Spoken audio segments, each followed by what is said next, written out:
Price lord. ಎಲ್ಲರಿಗೂ good morning. ಎಲ್ಲರೂ ಹೇಗಿದ್ದೀರಾ? ತುಂಬಾ ಸಂತೋಷ.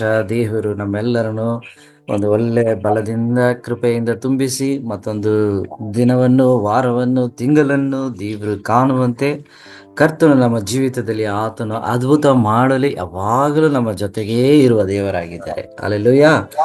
ಆಮೆನ್. ಈ ಮುಂಜಾನೆ ಪ್ರಾರ್ಥನೆ ನಮ್ಮೆಲ್ಲರಿಗೂ ಆಶೀರ್ವಾದವಾಗಿ ಇರಬೇಕೆಂಬುದೇ ನನ್ನ ಉದ್ದೇಶ. ಅದೇ ರೀತಿಯಲ್ಲಿ ನಾವೆಲ್ಲರೂ ಮುಂಜಾನೆಯ ಪ್ರಾರ್ಥನೆಯಲ್ಲಿ ಬಂದು ಭಾಗವಹಿಸುವುದು ಅದು ದೇವರ ನಾಮದ ಮಹಿಮೆಗಾಗಿಯೂ ನಿಮ್ಮಲ್ಲಿ ಇರುವ ಈ ಒಂದು ಆಸಕ್ತಿಯನ್ನ ನಾನು ಹೆಚ್ಚಾಗಿ ನಾನು ಅಪ್ರಿಷಿಯೇಟ್ ಮಾಡ್ತೇನೆ.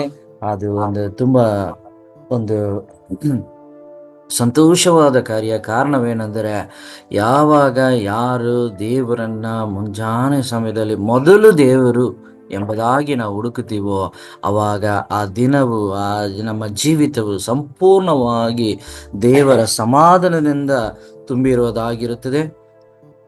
இந்த காலை நேரத்தில் நாம் தேவனுடைய வார்த்தை நாம் சற்று நேரம் பார்க்கலாம். ದೇವರ ವಾಕ್ಯವನ್ನು ನಾವು ಕೇಳಿಸಿಕೊಳ್ಳೋಣ.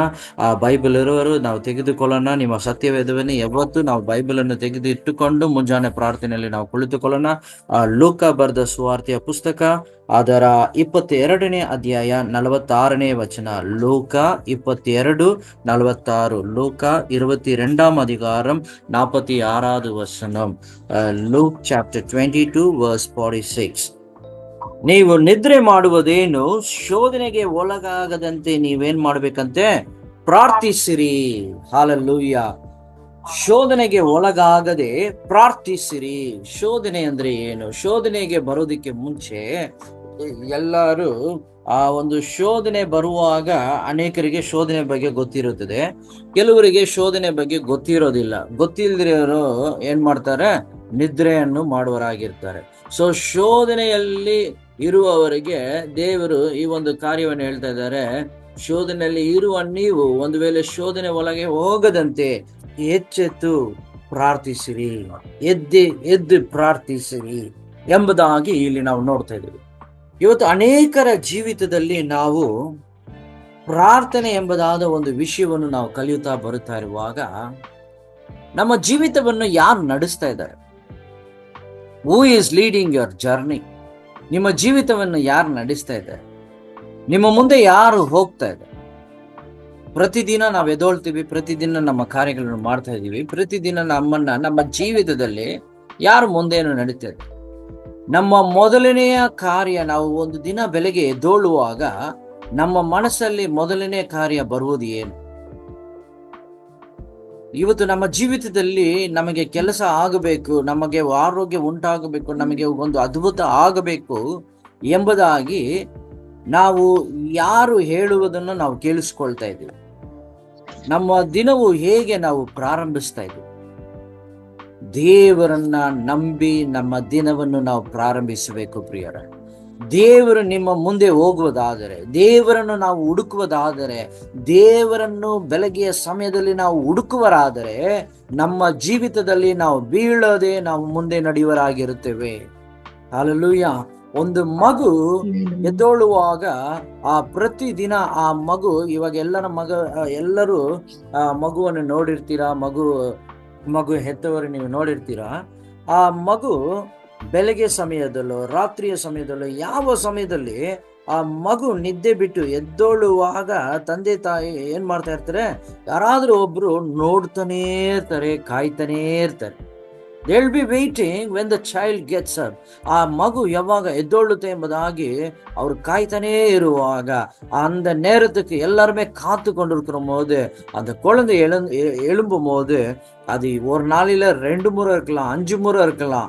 அந்த குழந்தை தூங்கி எந்திரிக்கும் போது உடனே நம்ம என்ன பண்ணுவோம்னா, அந்த குழந்தைக்கு என்ன தேவையோ அது சந்திக்கணும்.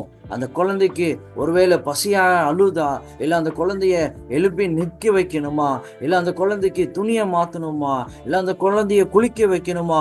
Because parents and mother will be waiting what to do for that child. அதே போலதான் ஆண்டவர் கூட நம்ம ஒவ்வொரு நாளும் காலையில நாம் எழும்பும் போது ನಾವು ಎದ್ದೊಳ್ಳುವಾಗ ಪ್ರತಿದಿನ ನಾವು ಬೆಳಗ್ಗೆ ಸಮಯದಲ್ಲಿ ನಾವು ಎದ್ದೊಳ್ಳುವಾಗ ದೇವರು ಕೂಡ ನಮಗೆ ಏನು ಕೊಡಬೇಕು, ಏನು ಮಾಡಬೇಕೆಂಬುದಾಗಿ ಆತನು ಕಾಯುವ ದೇವರಾಗಿದ್ದಾರೆ ಪ್ರಿಯರೇ. ಆದರೆ ಒಂದು ನಮ್ಮ ಜೀವಿತದಲ್ಲಿ ನಾವು ಮಾಡಬೇಕಾಗಿರೋದು ಏನು ಗೊತ್ತಾ? ನಾವು ಆತನನ್ನು ಹುಡುಕಬೇಕು. ನಾವು ಆತನನ್ನು ಹುಡುಕಿ ಆತನನ್ನು ಸ್ಮರಿಸಿ, ಆತನೇ ಪ್ರತಿ ದಿನ ನೀವು ಬೆಳಗ್ಗೆ ಎದ್ದೇಳುವಾಗ ನಿಮ್ಮ ಗುರಿ ಯಾವುದಾಗಿದೆ? ಪ್ರತಿದಿನ ನಾವು ಎದ್ದೇಳುವಾಗ ಏನನ್ನು ಮಾಡ್ತಾ ಇದ್ದೀವಿ?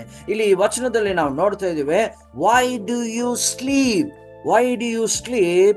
Arise and pray lest you get into the temptation. ಯಾಕೆ ನೀವು ಮಲಗಿದ್ದೀರಾ? ಯಾಕೆ ನೀವು ಇನ್ನು ಎದ್ದಿಲ್ಲ? ಯಾಕೆ ನೀವು ಇನ್ನು ಪ್ರಾರ್ಥನೆ ಮಾಡುತ್ತಾ ಇಲ್ಲ? ಯಾಕೆ ನೀವು ಇನ್ನು ಶೋಧನೆಯಲ್ಲಿ ಇದ್ದೀರಾ? Why you are not praying? Why you are not still not got up? And why you are still in the temptation?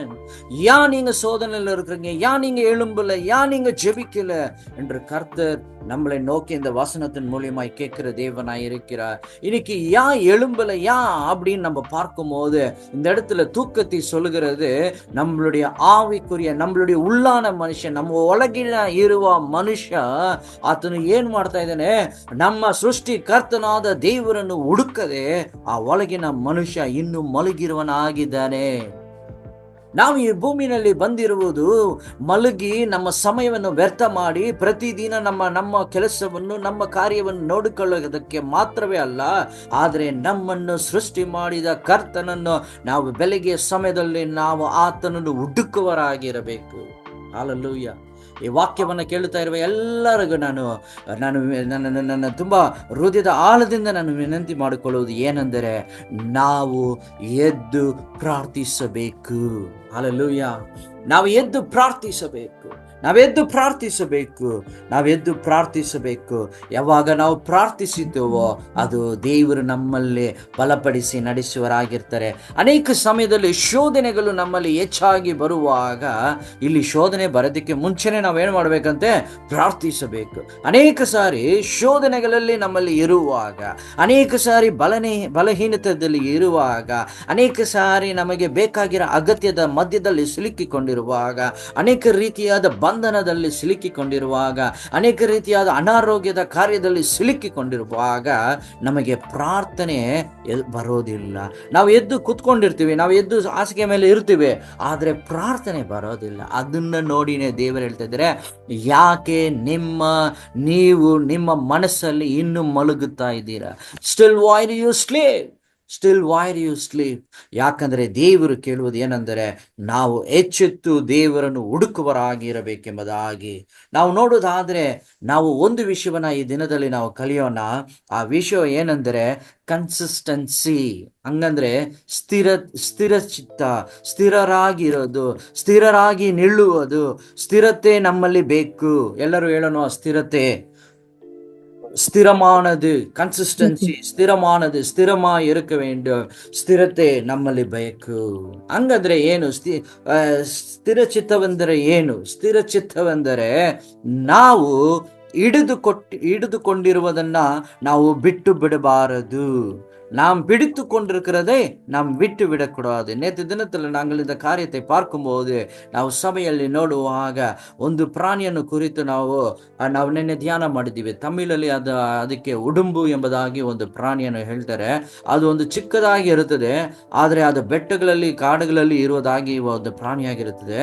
ಅದು ಎಷ್ಟು ಎತ್ತರಕ್ಕೆ ಎಸೆದ್ರೆ ಹೋಗಿ ಆ ಕಲ್ಲು ಇರಲಿ, ಆ ಮರ ಇರಲಿ, ಅದು ಹೋಗಿ ಅಲ್ಲಿ ಸಿಕ್ಕಿಕೊಳ್ಳುತ್ತೆ. ಅದು ಸಿಕ್ಕಿಕೊಂಡ್ರೆ, ಒಂದು ಸಲ ಸಿಕ್ಕಿಕೊಂಡ್ರೆ ಆ ಪ್ರಾಣಿ ಅದ ಬೆರಳುಗಳನ್ನು ಬಿಟ್ಟು ಅದು ದೂರ ಬರೋದಿಲ್ವಂತೆ. ಆಗ ಅನೇಕರು ಬೇಟೆ ಆಡೋದಕ್ಕೆ ಹೋಗೋರು ಅವ್ರು ಏನ್ ಮಾಡ್ತಾರೆ ಅಂದ್ರೆ, ಈ ಒಂದು ಉಡುಂಬು ಎಂಬುದಾಗ ಈ ಒಂದು ಚಿಕ್ಕ ಪ್ರಾಣಿ ಅದು ಕೈಯಲ್ಲಿ ಇಟ್ಟುಕೊಂಡು ಅವ್ರೇನ್ ಮಾಡ್ತಾರೆ, ಅದಕ್ಕೆ ಹೊಟ್ಟೆಗೆ ಹಗ್ಗವನ್ನು ಕಟ್ಟಿ ಇದನ್ನ ಎತ್ತಿ ಮರದ ಮೇಲೆ ಎಸೆಯುತ್ತಾರೆ. ಇಲ್ಲಾಂದ್ರೆ ಬೆಟ್ಟದ ಮೇಲೆ ಎಸೆಯುವಾಗ ಕಲ್ಲು ಬಂಡೆಗಳ ಮೇಲೆ ಎಸೆದು ಅದನ್ನ ಇಟ್ಟುಕೊಂಡು ಅವರು ಏನ್ ಮಾಡ್ತಾರೆ, ಹತ್ತಿ ಮೇಲೆ ಹೋಗ್ತಾ ಇದ್ದಾರೆ. ಆಗ ಹೋಗುವಾಗ ಅವರು ಮಾಡುವ ಬೇಟೆಗೆ ಅದು ತುಂಬಾ ಪ್ರಯೋಜನವಾಗಿರುವ ಆ ಒಂದು ಚಿಕ್ಕ ಅದು ಒಂದು ಕಾರ್ಯವಾಗಿ ಅವರಿಗೆ ದೊಡ್ಡ ಒಂದು ಮಟ್ಟದಲ್ಲಿ ಅವರಿಗೆ ಅವರನ್ನು ಮೇಲಕ್ಕೆ ಹೋಗೋದಕ್ಕೆ ಸಹಾಯ ಮಾಡೋದಾಗಿರುತ್ತೆ. ಎಷ್ಟು ಜನ ನೀವು ಅದನ್ನು ನೋಡಿದಿರಲ್ಲ ಗೊತ್ತಿಲ್ಲ. ಅದರ ಒಂದು ಬಲ, ಅದರಲ್ಲಿರುವ ಸ್ಟ್ರೆಂತ್ ಅದು ಅಪಾರವಾದದ್ದು. ಅದ್ರ ಇಟ್ಟುಕೊಂಡಿರುವ ನೋಡಕ್ಕೆ ಚಿಕ್ಕದಾಗಿರುತ್ತೆ, ಒಂದು ಬೆಕ್ಕಕ್ಕಿಂತ ಸಣ್ಣಗಿರುತ್ತೆ, ಆದರೆ ಅದರಲ್ಲಿ ಇರುವ ಆ ಒಂದು ಬಲ, ಅದರಲ್ಲಿ ಇರುವ ಆ ಒಂದು ಉಗುರಲ್ಲಿ ಇರುವ ಸ್ಟ್ರೆಂತ್, ಅದು ಬೆರಳುಗಳಲ್ಲಿ ಇರುವ ಸ್ಟ್ರೆಂತ್, ಆ ಕೈಗಳಲ್ಲಿ ಇರುವ ಸ್ಟ್ರೆಂತ್, ಆ ಬಂಡೆ ಪಾರೆ ಎಲ್ಲ ಎಲ್ಲಿ ಹಾಕಿದ್ರೂ ಅದು ಗಟ್ಟಿಯಾಗಿ ಅದು ಹಿಡಿದುಕೊಳ್ಳುತ್ತದೆ ಪ್ರಿಯರೇ. ನೋಡ್ರಿ, ಅದರಿಂದ ನಾವು ಕಲಿಯೋದು ಏನಂದರೆ, ಎಷ್ಟೇ ಭಾರವ ಹಾಕಿದ್ರು, ಎಷ್ಟೇ ಅದನ್ನು ಎಳೆದ್ರೂ ಅದು ಒಂದು ಚೂರು ಕೂಡ ಅದು ಕದಲುವುದೇ ಇಲ್ಲ, ಅದು ದೂರ ಬರುವುದೇ ಇಲ್ಲ. ಅದೇನು ಮಾಡುತ್ತದೆ ಅಂದರೆ ಬಿಗಿಯಾಗಿ ಹಿಡಿದುಕೊಂಡಿರುತ್ತದೆ. அதே போல தான் நம்மளுடைய வாழ்க்கையில கூட நாம் கற்றுக்கொள்கிற காரியம் என்னவென்றால், நமக்காக கொடுக்கப்பட்டிருக்கிற நம்மளுடைய ஜெபத்தில் நாம் ಸ್ಥಿರವಾಗಿ ನಿಲ್ಕ வேண்டும். ನಮಗೆ ಕೊಟ್ಟಿರುವ ಈ ಒಂದು ಪ್ರಾರ್ಥನೆಯಲ್ಲಿ ನಾವು ಸ್ಥಿರವಾಗಿರಬೇಕು. ದೇವರನ್ನು ಹುಡುಕುವ ಕಾರ್ಯದಲ್ಲಿ ನಾವು ಸ್ಥಿರವಾಗಿರಬೇಕು ಪ್ರಿಯರೇ. ಈ ಬೆಳಗ್ಗೆ ಸಮಯದಲ್ಲಿ ವಾಕ್ಯವನ್ನು ಕೇಳುವ ನಾವೆಲ್ಲರೂ ದೇವರ ಸಮ್ಮುಖದಲ್ಲಿ ನಮಗೆ ಕೊಡಲ್ಪಟ್ಟಿರುವ ಕಾರ್ಯದಲ್ಲಿ ನಾವು ಸ್ಥಿರರಾಗಿರೋಣ. Let us be steadfast, let us be strong, let us hold it together, let us hold as much as possible in our life ಎಂಬುದಾಗಿ ನಾವಿಲ್ಲಿ ನೋಡ್ತೇವೆ ಪ್ರಿಯರೇ. ನಮ್ಮ ಜೀವಿತದಲ್ಲಿ ನಮಗೆ ಕೊಟ್ಟಿರುವ ತುಂಬಾ ಬಲವಾದದು, ಸುಲಭವಾದದು ಎರಡೂ ಆಗಿರುವ ಈ ಪ್ರಾರ್ಥನೆ ನಮಗೆ ಕೊಟ್ಟಿದ್ದಾರೆ. ಸುಲಭವಾಗಿ ಎಂಬುದಾಗಿ ಹೇಳಿದ್ರೆ, ನಾವು ಪ್ರಾರ್ಥನೆ ಮಾಡುವುದು ಎಲ್ಲಿ ಬೇಕಾದರೂ ಪ್ರಾರ್ಥನೆ ಮಾಡಬಹುದು. ಯಾವ ಸ್ಥಳಕ್ಕೆ ಹೋಗಿ ಹುಡುಕಿ ಅಲ್ಲಿ ಹೋಗ್ಬೇಕು ಇಲ್ಲಿ ಹೋಗ್ಬೇಕೆಂಬುದಾಗಿ ಅಲ್ಲ, ನಾವು ಇರೋ ಸ್ಥಳದಲ್ಲೇ ದೇವರನ್ನು ಹುಡುಕಬಹುದು. ಕಠಿಣವಾದದ್ದು ಯಾವುದಂದ್ರೆ, ನಾವು ಆತ್ಮದಲ್ಲಿ ಮಲಗಿರಬಾರದು, ನಮ್ಮ ಮನಸ್ಸಲ್ಲಿ ಮಲಗಿರಬಾರದು, ನಮ್ಮ ಹೃದಯದಲ್ಲಿ ನಾವು ಮಲಗಿರಬಾರದು. ಆ ಒಂದು ಎಚ್ಚರಿಕೆಯನ್ನೇ ಈ ಬೆಳಗ್ಗೆ ಸಮಯದಲ್ಲಿ ದೇವರು ನಮಗೆ ತೋರಿಸುವರಾಗಿದ್ದಾರೆ.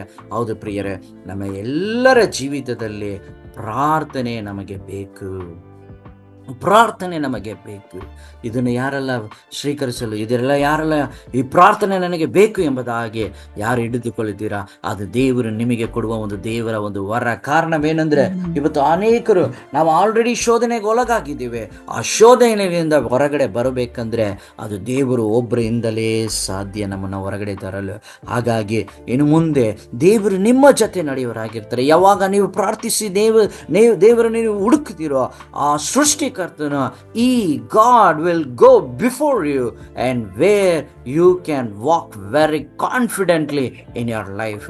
ನಿಮ್ಮ ಜೀವಿತದಲ್ಲಿ ನೀವು ಸ್ಥಿರ ಚಿತ್ತರಾಗಿ, ನೀವು ಅಪಾರವಾದ ಒಂದು ನಂಬಿಕೆಯಿಂದ ನೀವು ಏನನ್ನು ಬೇಡುತ್ತೀರೋ ಅದನ್ನು ದೇವರು ನಿಮ್ಮ ಜೀವಿತದಲ್ಲಿ ಕೊಡೋದಕ್ಕೆ ಆತನು ಎಲ್ಲ ಸಮಯದಲ್ಲೂ ಬಯಸುವನಾಗಿದ್ದಾನೆ. ಹಲ್ಲೆಲೂಯಾ. ಈ ವಾಕ್ಯವನ್ನು ಕೇಳ್ತಾ ಇರುವ ನಮ್ಮ ಪ್ರೀತಿಯ ಎಲ್ಲ ಸಹೋದರ ಸಹೋದರಿಯರೇ, ಒಂದು ಕಾರ್ಯ ನಾವು ಕಲಿತುಕೊಳ್ಳೋಣ. ನಾವು ಇನ್ನು ಮುಂದೆ ಮಲಗದೆ, ಇನ್ನು ಮುಂದೆ ನಾವು ಮಾಡುವ ಪ್ರಾರ್ಥನೆಯಲ್ಲೇ ಸ್ಥಿರಚಿತ್ತರಾಗಿರೋಣ. ಬನ್ನಿ ನಾವೆಲ್ಲರೂ ಪ್ರಾರ್ಥನೆ ಮಾಡಿಕೊಳ್ಳೋಣ. ಈ ಸಮಯದಲ್ಲಿ ದೇವರು ಈ ವಾಕ್ಯವನ್ನು ಆಶೀರ್ವಾದ ಮಾಡಿಕೊಡಲಿ. ಬೆಳಿಗ್ಗೆ ಸಮಯದಲ್ಲಿ ಈ ಒಂದು ಶಾರ್ಟ್ ಮೆಸೇಜ್ ಮುಖಾಂತರ ನಾವು ಕಲಿತುಕೊಳ್ಳುವ ಒಂದು ಮುಖ್ಯವಾದ ಕಾರ್ಯವೇನೆಂದರೆ, ಇನ್ನು ಮುಂದೆ ನಾನು ಮಲಗುವುದಿಲ್ಲ, ನಾನು ಬೆಳಿಗ್ಗೆ ಸಮಯದಲ್ಲಿ ನಾನು ಮಲಗುವುದಿಲ್ಲ, ಮಧ್ಯಾಹ್ನದಲ್ಲಿ ಪ್ರಾರ್ಥಿಸುತ್ತೇನೆ, ಮಧ್ಯಾಹ್ನದಲ್ಲಿ ಸಂಜೆಯಲ್ಲೂ ನಡೆಯುವಾಗ ಎಲ್ಲ ಸಮಯದಲ್ಲೂ I will talk to my creator, ನನ್ನ ಸೃಷ್ಟಿಕರ್ತನ ಹತ್ರ ನಾನು ಮಾತನಾಡುತ್ತೇನೆ. ಅಷ್ಟೇ ಮಾಡಬೇಕು ಪ್ರಿಯರ. Only thing that we need to do is to talk to the God. ನೀವು ಎಷ್ಟು ಜನ ಪ್ರಾರ್ಥಿಸ್ತಾ ಇದ್ದೀರಾ? ಎಷ್ಟು ಜನ ನಿಮ್ಮ ಸೃಷ್ಟಿಕರ್ತನ ಹತ್ರ ನೀವು ಪ್ರಾರ್ಥನೆ ಮಾಡುತ್ತಾ ಇದ್ದೀರಾ? ನಿಮ್ಮನ್ನು ಸೃಷ್ಟಿ ಮಾಡಿದ್ದು ಯಾರು? ನಿಮ್ಮನ್ನು ಸೃಷ್ಟಿ ಮಾಡಿದ ಕರ್ತನ ಹತ್ರ ನಾವು ಎಷ್ಟು ಪ್ರಾರ್ಥಿಸ್ತಾ ಇದ್ದೀವಿ. ಹಾಗಾಗಿ ದೇವರು ಬನ್ನಿ, ನಿಮ್ಮೆಲ್ಲರಿಗೂ ಆ ಒಂದು ಬಲವು ಆ ಒಂದು ದೇವರು ನಿಮ್ಮನ್ನು ಪ್ರಾರ್ಥನೆಯಲ್ಲಿ ಇನ್ನು ಹೆಚ್ಚಾಗಿ ನಿಲ್ಲಿಸಿ, ನಾವು ಶೋಧನೆಗೆ ಒಳಗಾಗದಂತೆ ನಾವು ನಿಲ್ಲುವಂತೆ ದೇವರು ನಮ್ಮನ್ನು ಆಶೀರ್ವದಿಸಲಿ. May God bless you all. ಬನ್ನಿ, ಈ ಸಮಯದಲ್ಲಿ ಉಳಿದ ಕಾರ್ಯವನ್ನು ಜ್ಯೋತಿ ಸಿಸ್ಟರ್ ಅವರು ನಡೆಸಿ ಮುಗಿಸುವರಾಗಿರ್ತಾರೆ.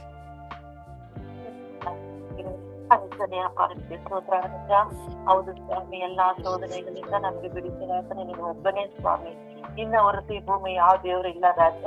ಹೌದು ಸ್ವಾಮಿ, ಎಲ್ಲ ಕೇಡಿನಿಂದಲೂ ಎಲ್ಲ ಶೋಧನೆಯಿಂದಲೂ ನಮಗೆ ಬಿಡುಗಡೆ ಕೊಡುವಾಗ ನೀನು ಒಬ್ಬನೇ ಆಗಿದ್ಯಾ ರಾಜ.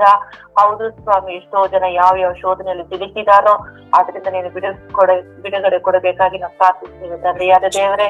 ಹೌದು ರಾಜ, ರೋಗದಿಂದ ಬಿಡುಗಡೆ, ಅನಾರೋಗ್ಯದಿಂದ ಬಿಡುಗಡೆ, ಶೋಧನೆಯಿಂದ ಬಿಡುಗಡೆ, ನಾನಾ ವಿಧವಾದ ಕಷ್ಟಗಳಿಂದ ಬಿಡುಗಡೆ ಉಂಟಾಗಲಿ ಕರ್ತನೆ.